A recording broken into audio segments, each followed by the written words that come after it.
1er octobre, premier jour du mois de la solidarité et de la lutte contre l'exclusion, le président de la République par intérim a lancé les activités ce matin à Sébenikoro en se rendant chez la plus âgée de Bamako, Sogona Kamisogo, 128 ans.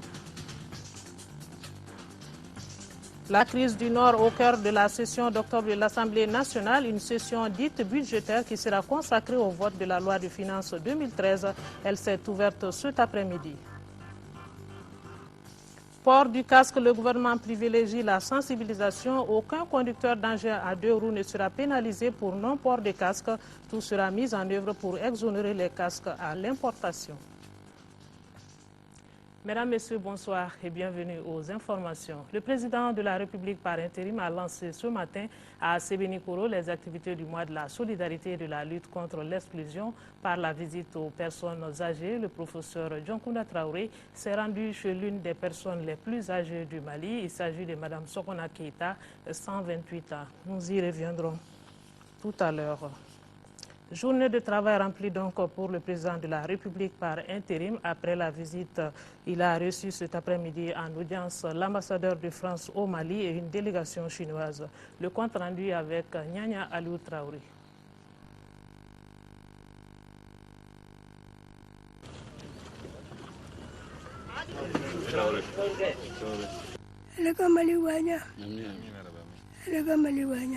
Sa voix porte à peine, mais malgré tout, du haut de ses 128 ans, Sogona Keïta est bien lucide, puisqu'elle est parfaitement au courant de la situation dans laquelle se trouve le Mali. Le président de la République par intérim, qui est venu lui rendre visite, s'est dit impressionné par cette mémoire. Vous avez entendu la bénédiction qu'elle a faite à l'endroit du pays, à l'endroit des Maliennes et à l'endroit des Maliens. Je pense que c'est une leçon qu'elle nous donne. Qu'à 128 ans, elle soit encore aussi préoccupée du sort du Mali et du devenir de notre démocratie. Je pense que c'est extrêmement important. C'est une leçon pour nous déjà et surtout pour la jeunesse. C'est un message très fort. Et je pense que les bénédictions qu'elle a faites sont très claires. C'est vraiment l'union, la solidarité et que le Tout-Puissant protège le Mali. J'avoue que je suis très impressionné de tout ce dont elle est encore consciente à 128 ans. Et je lui souhaite encore une très longue vie. J'espère qu'elle ira au-delà de tous les records qu'elle a battus jusqu'à présent. Et que dans quelques années, ceux qui seront là pourront peut-être encore venir la saluer.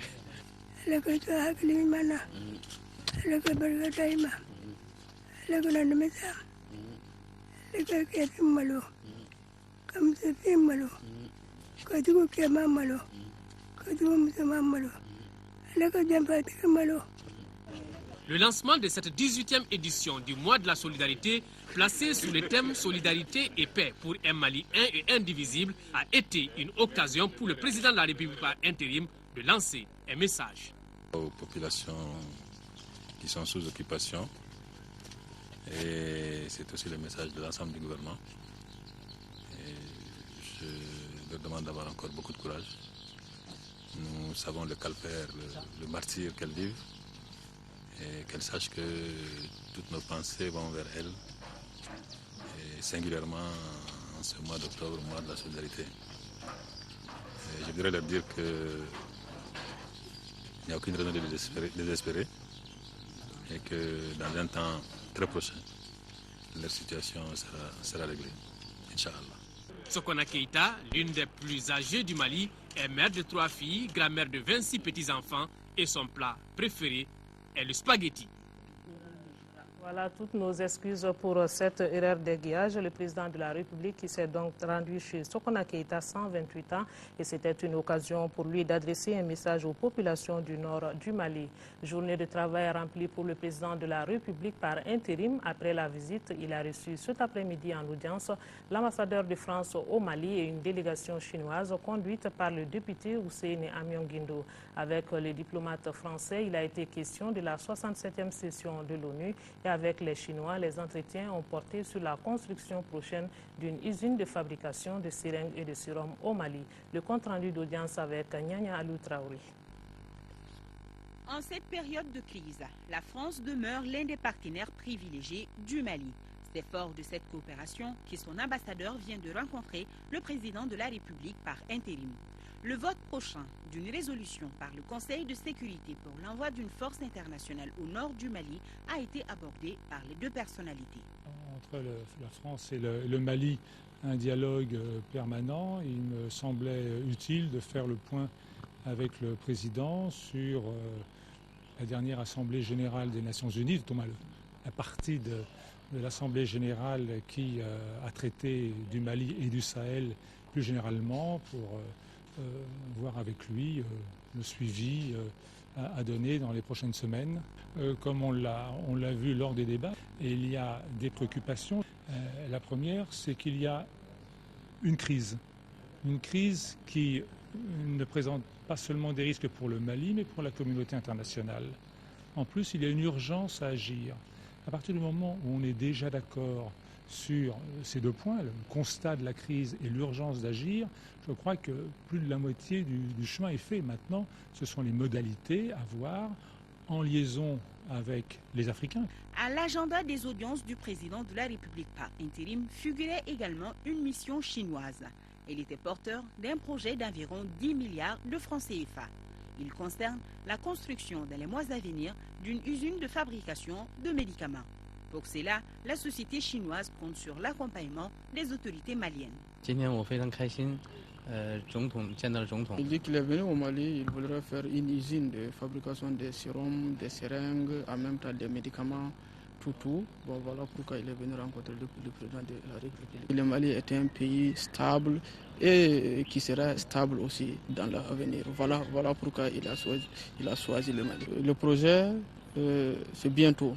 L'usine sera implantée dans la zone de Sanankoroba et compte employer plus de 500 Maliens. À présent, ce message de félicitations du président de la République par intérim, le professeur Dioncounda Traoré, à l'équipe nationale féminine cadette de basketball, vice-championne d'Afrique. Message ainsi libellé. Chères Aiglons basketteuses, devant l'équipe haute du Sénégal, vous venez de perdre sans démériter la finale du 12e championnat d'Afrique des nations de basketball dans la catégorie dames moins de 18 ans. À l'issue de cette compétition de très haut niveau, je voudrais vous exprimer toute notre fierté et je tiens à vous remercier très chaleureusement pour les formidables moments de bonheur que vous nous avez procurés en cette période si difficile pour le Mali et si éprouvante pour l'ensemble de nos compatriotes. Malgré cette défaite qui n'entame en rien votre mérite, votre rang de vice-championne d'Afrique vous qualifie au prochain championnat mondial de la catégorie prévu en juillet 2013 en Lituanie. Fin des vacances parlementaires, les députés ont repris ce lundi le chemin de l'Assemblée nationale pour la session d'octobre, une session dite budgétaire qui sera consacrée au vote de la loi de finances 2013. L'ouverture de la session a été marquée par un discours fleuve dans lequel le président de l'Assemblée nationale par intérim a dépeint la situation de crise que vit notre pays. Younousi Touré a invité tous les acteurs à s'accorder sur l'essentiel, le Mali. Sidiki Dambélé pour le compte-rendu. Des belles retrouvailles ce lundi à l'Assemblée nationale. Ce 1er octobre marque en effet l'ouverture de la session budgétaire, une session dédiée au vote de la loi des finances 2013 et à l'examen d'un certain nombre de projets et propositions de loi. Mais actualité oblige, le président de l'Assemblée nationale par intérim a focalisé l'essentiel de ses 12 pages et 22 minutes de discours sur la situation de crise politico-économique et sécuritaire que vit notre pays. Younousi Touré n'est pas allé par le dos de la cuillère. Pour lui, si une étape décisive a été franchie dans la résolution de la crise institutionnelle, aucun progrès significatif n'a été fait dans celle de la crise sécuritaire et la restauration de l'intégrité territoriale du pays. L'Assemblée nationale du Mali considère que tous les groupes armés qui ont agressé et occupé notre pays sont des terroristes qui doivent être traités comme tels par tous. Restaurer l'intégrité territoriale de notre pays doit être la priorité des priorités. L'Assemblée nationale du Mali, pour sa part, estime qu'il y a urgence à libérer notre pays occupé aux 2/3, qu'il y a urgence à libérer nos peuples de l'asservissement en plein XXe siècle, Convaincus que les intégristes et indépendantistes sont des instruments des grandes puissances pour le contrôle des ressources potentielles du sous-sol du Nord, le président de l'Assemblée nationale appelle les pays amis et partenaires du Mali à plus d'implication pour appuyer l'armée nationale. La sécurité dans la zone sahélo-saharienne a une dimension régionale et internationale, dira-t-il, avant d'inviter les acteurs maliens à s'accorder sur l'essentiel. Pour réaliser cet essentiel, la classe politique doit taire ses querelles partisanes, mettre de côté ses intérêts particuliers. Le sommet de l'exécutif doit s'efforcer de livrer le même message en direction de l'opinion nationale et internationale. L'armée malienne doit retrouver son unité et être en relation de confiance avec ses frères d'armes de la sous-région. L'entente entre l'armée et son peuple doit être renforcée par chacun d'entre nous. La gestion rigoureuse des affaires publiques est un devoir absolu pour tous. Il en est de même de l'obligation de rendre compte. Un Mali unifié, pacifié, démocratique et républicain, un Mali laïque, voilà le vœu cher des députés dont le mandat a été prolongé jusqu'à la fin de la période de transition. Sur un tout autre plan, l'ambassadeur du Japon au Mali, en fin de mission, a offert un déjeuner. Après 2 années de service, l'aide du Japon au Mali a concerné l'éducation, l'hydraulique et le monde rural. Au cours des échanges, l'ambassadeur du Japon au Mali a évoqué la situation que vit le Mali aujourd'hui. Alpha Maïga était présent, son compte rendu. Cette cérémonie a une double signification. D'un, il s'agit de lever au grade d'officier de l'ordre national à titre étranger l'ambassadeur du Japon au Mali. De deux, offrir un déjeuner pour dire merci au diplomate japonais et lui donner au revoir, cela après 2 années de bons services ici au Mali. Entre Bamako et Tokyo, les relations sont excellentes. Les 2 pays ont d'ailleurs toujours fait chemin ensemble sur des sentiers de développement.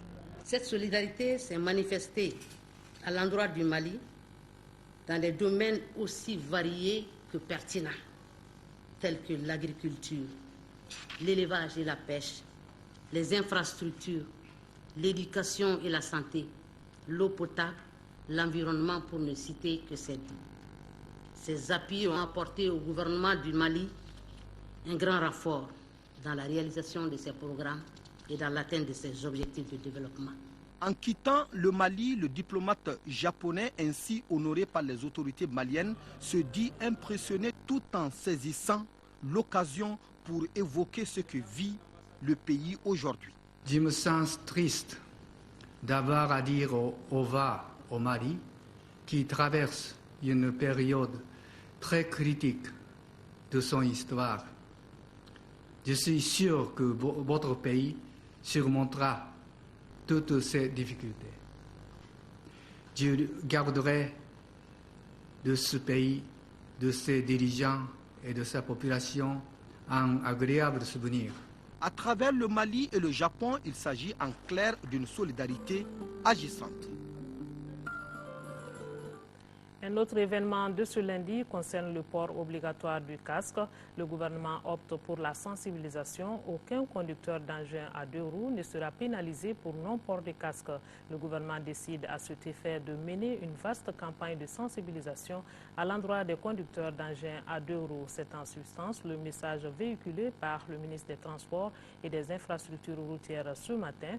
Le colonel Abdoulaye Koumaré a sillonné quelques carrefours de la capitale où il a distribué 50 casques à des conducteurs d'engins à 2 roues. Le gouvernement entend tout mettre en œuvre pour exonérer les taxes sur les casques. Le point, c'est avec Mohamed Diarra.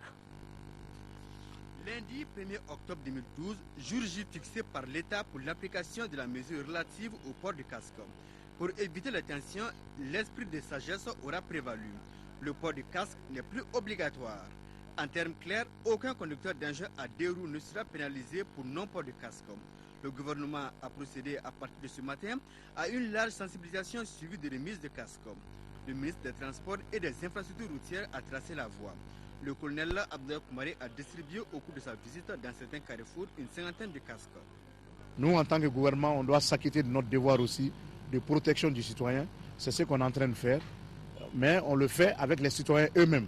Surtout, on veut, comme on le dit, une décision participative des citoyens. Pour ceux qui ont les casques, on les invite à porter les casques.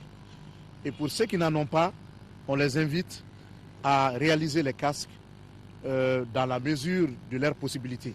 Parce que comme je l'ai dit tantôt, la situation est morose, mais on demande, on sensibilise les gens. On se réjouit qu'aujourd'hui, on a vu un léger mieux par rapport aux autres jours. Sur le terrain, un constat se dégage. Les conducteurs des engins à deux roues ont la volonté de porter le casque. Ce sont les moyens qui font défaut en général.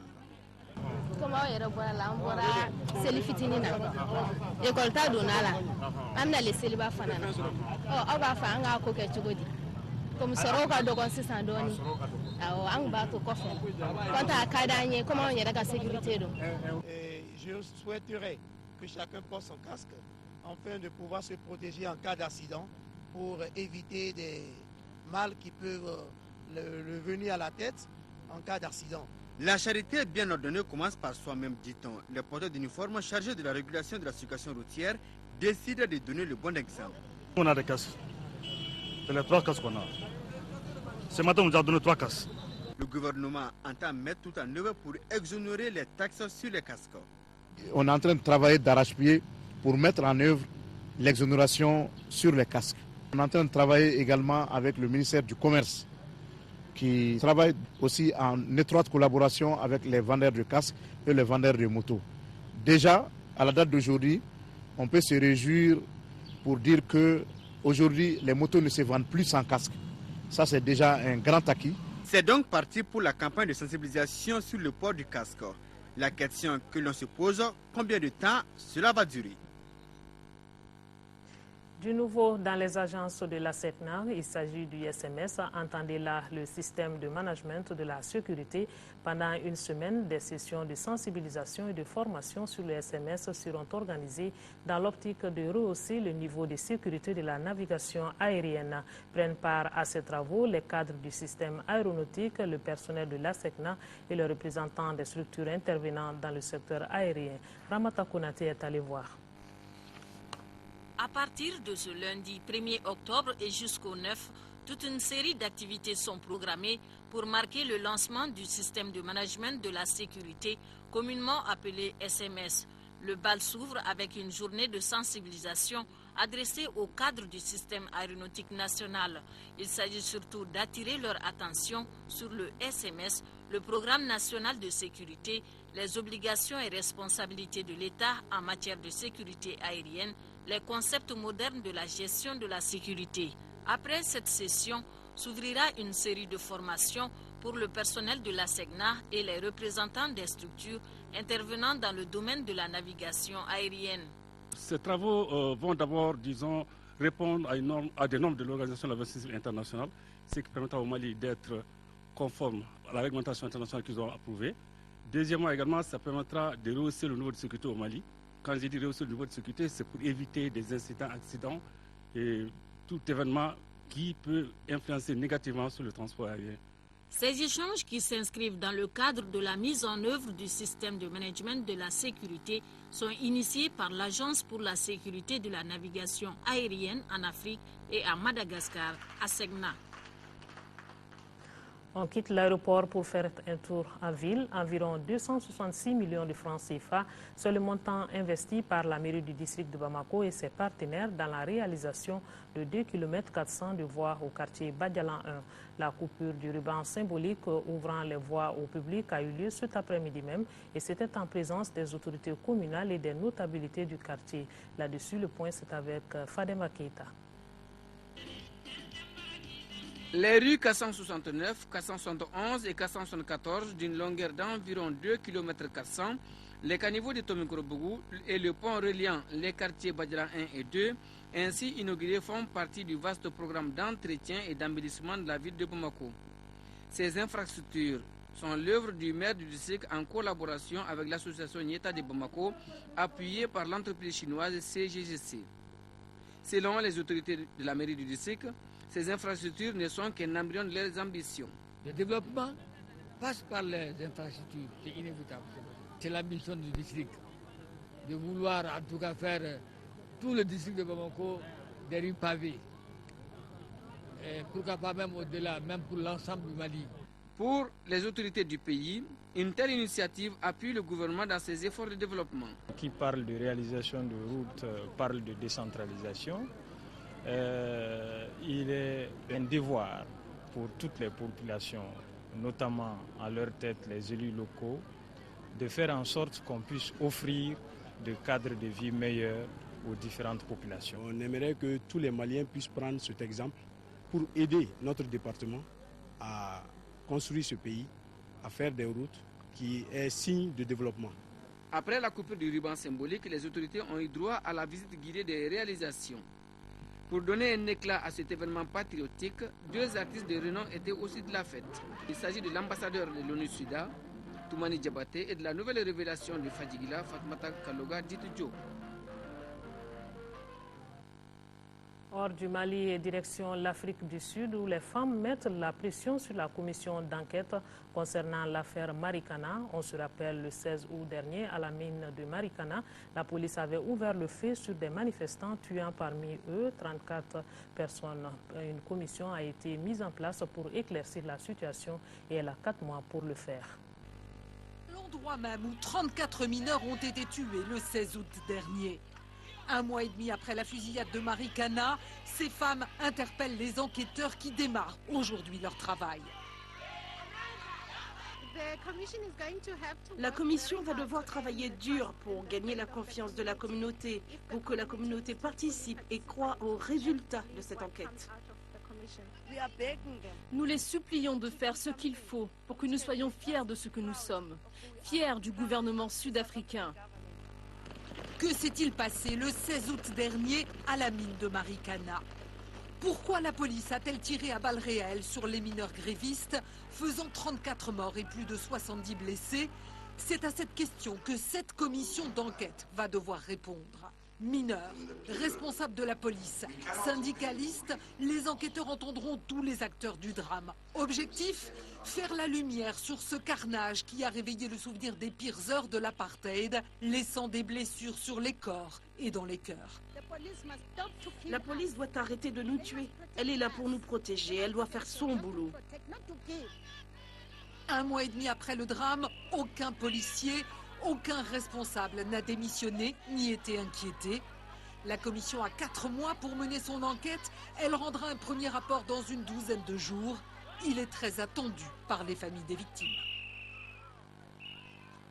À présent, l'actualité africaine avec comme sujet l'attentat à la bombe au Nigeria, le procès du propriétaire de la chaîne de télévision Al-Houma, c'est en Égypte. Première escale, la Somalie, où la libération de Kismayo est proche avec l'avancée des forces de l'Union africaine. De Kismayo. Un peu plus de 48 heures après l'assaut massif lancé contre les Shebabs, les premiers soldats de la force de l'Union africaine en Somalie entrent dans la ville portuaire. Des éléments du contingent kényan de la MISOM, épaulés par des forces somaliennes, sont arrivés ce lundi par l'ouest de Kismayo. Leur déploiement marque la fin du règne des insurgés islamistes sur cette localité stratégique.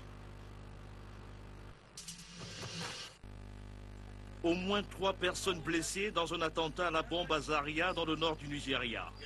L'explosion s'est produite près d'un pensionnat appartenant à un salafiste connu pour ses vives critiques contre la secte islamiste Boko Haram. 2 des auteurs présumés de l'attentat ont été tués par les forces de sécurité nigérianes. L'attaque qui n'a pas été revendiquée est intervenue la veille des célébrations marquant les 52 ans de l'indépendance du Nigeria.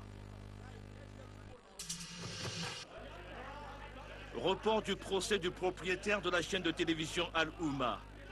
Abu Islam est poursuivi pour diffamation envers la foi chrétienne.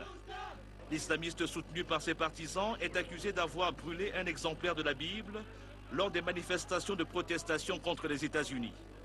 La prochaine audience aura lieu le 14 octobre au Caire.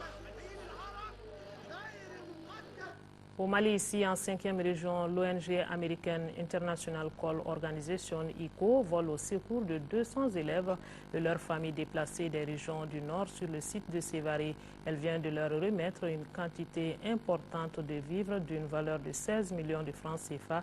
Et à travers ce geste, cette ONG américaine veut soulager ces populations en difficulté.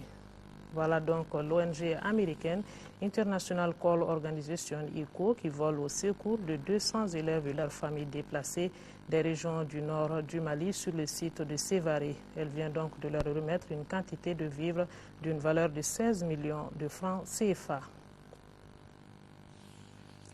La gendarmerie du camp 1 de Bamako vient d'appréhender un groupe de malfaiteurs spécialisés dans l'escroquerie foncière. Les présumés escrocs ont soutiré près de 45 millions à leurs victimes. Alousseni Touré nous explique dans ce compte-rendu. Monsieur Sissé est un commerçant de la place. Il met en vente une de ses parcelles à usage d'habitation. Suite à quoi, 2 des présumés escrocs se présentent comme acquéreurs. Et c'est de là que tout s'emballe. Un autre est sorti du groupe pour leur proposer encore 2 autres parcelles contiguës, très grandes, qu'ils voudraient en faire une école de formation de santé, qu'ils voudraient vendre ça à 35 millions. Donc déjà, eux, ils avaient déjà avancé, Moussa avait reçu déjà 10 millions. Donc son ami, M. Doumbia, le promoteur de l'école de santé, devrait payer le reliquat. Effectivement, il a payé le reliquat. Maintenant, au moment de posséder la parcelle, on a trouvé que la parcelle appartient à une famille dont les propriétaires se trouvent à l'extérieur. Informé de l'indélicatesse de ses clients, Sissé porte plainte à la gendarmerie du camp 1 de Bamako. Les recherches ont permis de mettre la main sur ces 3 individus qui ne seraient pas d'ailleurs à leur premier coup. De recherche en recherche, on est parvenu à appréhender les 3 individus, sauf les 2 femmes qui n'existent pas. Vigilance donc recommande le commandant de brigade qui met en garde contre toutes les ventes arrangées en dehors du circuit officiel. La leçon à tirer de tout cela, c'est pour lancer un appel pressant à la population de faire beaucoup attention aux papiers administratifs afférents aux parcelles qui engendre beaucoup de spéculations foncières dans le district de Bamako. L'affaire sera transférée au bureau du procureur qui saura en donner le traitement qui sied. Voilà donc la police qui est donc à pied d'œuvre pour la quiétude des populations. Cinéma, ce nom vous dit sûrement quelque chose, surtout au tout petit. Kirikou, ce héros africain, revient avec un 3e opus, Kirikou et les hommes et les femmes. Il est rapide et très d'ailleurs dynamique. Son envie de vite grandir est palpable. On suit Kirikou, 3e version. Il était une fois... Kirikou, enlève-toi du passage. Ici, on travaille. Il était une fois... On n'a pas besoin de compte. C'est pour les enfants. Ça tombe bien, nous sommes des enfants. 3 kilos tout mouillés, du courage à revendre et des gambettes qui pédalent à la vitesse de l'éclair. 14 ans après sa première apparition à l'écran, Kirikou est de retour. Avec ses 5 nouveaux contes, les 2 papas du jeune héros, réalisateur et producteur, revisitent les souvenirs d'enfance de ce petit Africain devenu une star internationale. J'ai fait d'autres histoires de Kirikou parce que le public me l'a demandé. J'avais pas l'intention. Et d'autres histoires de Kirikou, je sais que c'est le petit enfant tout petit tout nu, donc ça ne peut être que des souvenirs d'enfance. Je suis Kirikou. C'est petit et tout nu qu'il a conquis le public, c'est ainsi qu'il revient. En trublion du village, libre, intrépide, avide de grandir, en 3D cette fois, Kirikou brave de nouveau la sorcière et se bat contre les esprits obtus. Non, Kirikou, tu ne dois pas rentrer au village avec cet étranger infecté. Mais... Tu mets en danger tout le village. Les enfants, écartez-vous. J'espère que personne d'autre que Kirikou n'a touché le dangereux malade. C'est un petit personnage petit, justement, mais qui est grand par le raisonnement, par sa réflexion, par sa maturité. Tous les enfants se retrouvent dans cette différence entre la taille et la volonté d'être grand, quoi. Et une fois de plus, la magie opère. J'ai adoré. Qu'est-ce que tu aimes chez Kirikou? Il est tout petit et il court super vite, c'est ça qui est bizarre. J'ai bien aimé Caraba la sorcière. Tu la trouves belle? Non. Vous êtes de plus en plus méchante. Bah oui, je pense que Karaba, c'est ça qui fait sa force. À Karaba, la sorcière. Sorcière fétiche voisin du village, il nous entraîne dans une Afrique enchantée. On tremble, on est ému, on rêve, avec le plus grand des petits héros. Déshabille-toi. Non mais ça va pas. C'est ta seule chance. À retrouver dans vos kiosques le numéro spécial, vous allez le voir sur ces images du journal La Dépêche, paru ce lundi 1er octobre. La Dépêche est un hebdomadaire d'information générale et dans ce numéro spécial, focus sur la situation au nord du Mali et beaucoup d'autres sujets. Voilà donc dans vos kiosques le numéro spécial du journal La Dépêche. La chronique santé du jour est consacrée à l'activité de la glande thyroïde placée au niveau de la gorge. Cette glande peut provoquer une maladie quand elle produit trop d'hormones. Avec peu d'hormones également, il y a problème. Les spécialistes parleront d'hypo ou d'hyperthyroïde, des maladies qui peuvent se manifester au niveau de divers organes, ce qui fait que le patient peut longtemps errer avec son mal avant d'arriver chez le spécialiste. Focus Santé, c'est une réalisation de Tessira Emmanuel Dambéli.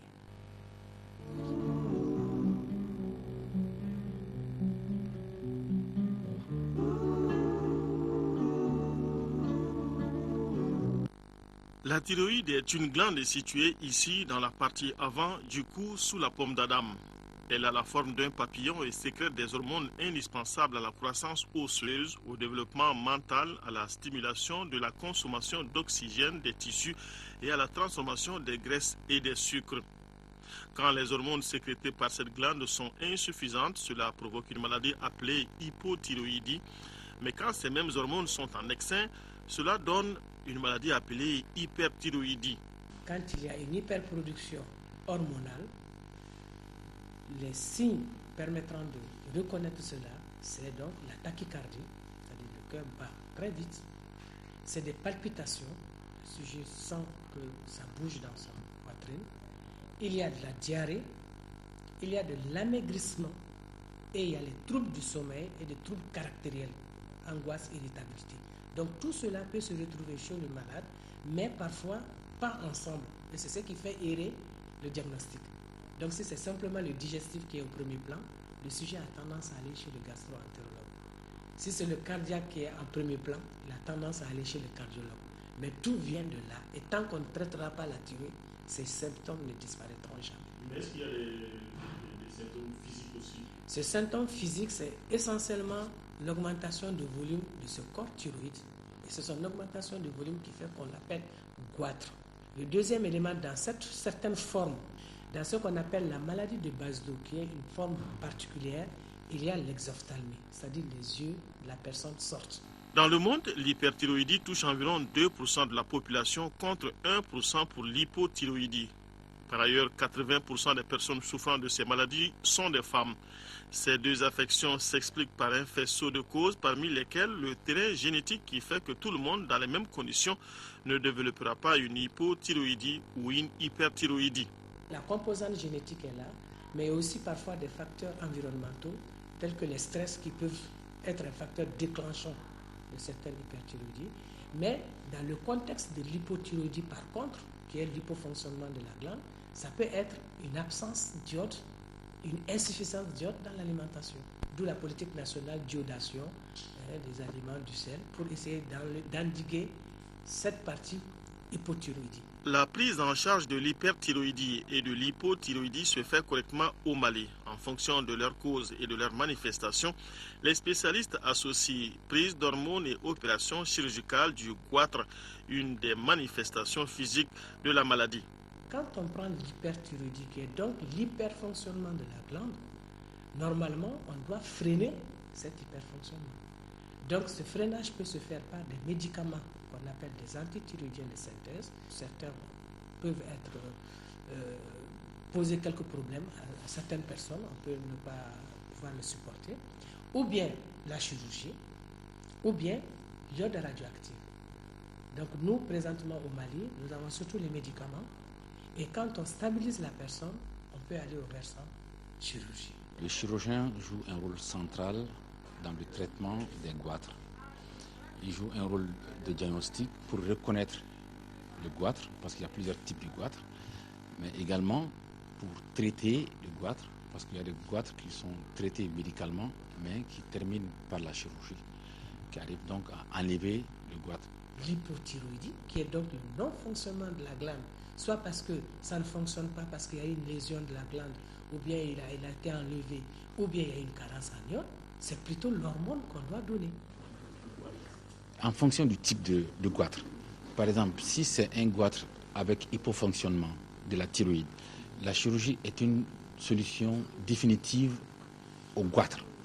Mais il y a des médicaments qu'on va donner, des hormones qu'on va donner aux malades après l'intervention pour assurer la fonction thyroïdienne.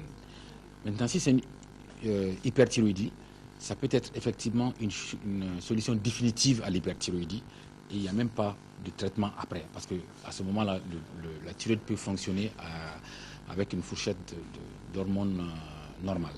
Il n'y a pas longtemps, les personnes souffrant d'hypothyroïdie ou d'hyperthyroïdie se promenaient longtemps avec leur mal.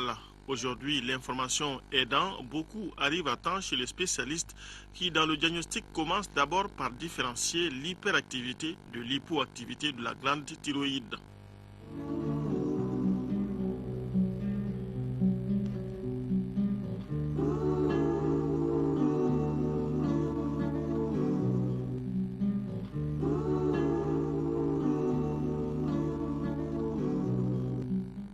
Sur cette page santé se referme cette édition. Aux environs de 22h, Amara Malediaro sera là pour le journal des formations.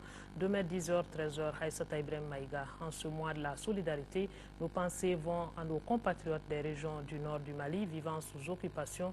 Soyons de cœur, mais surtout d'action avec eux. On ne les oublie pas. Merci de votre attention. Bonsoir et à demain.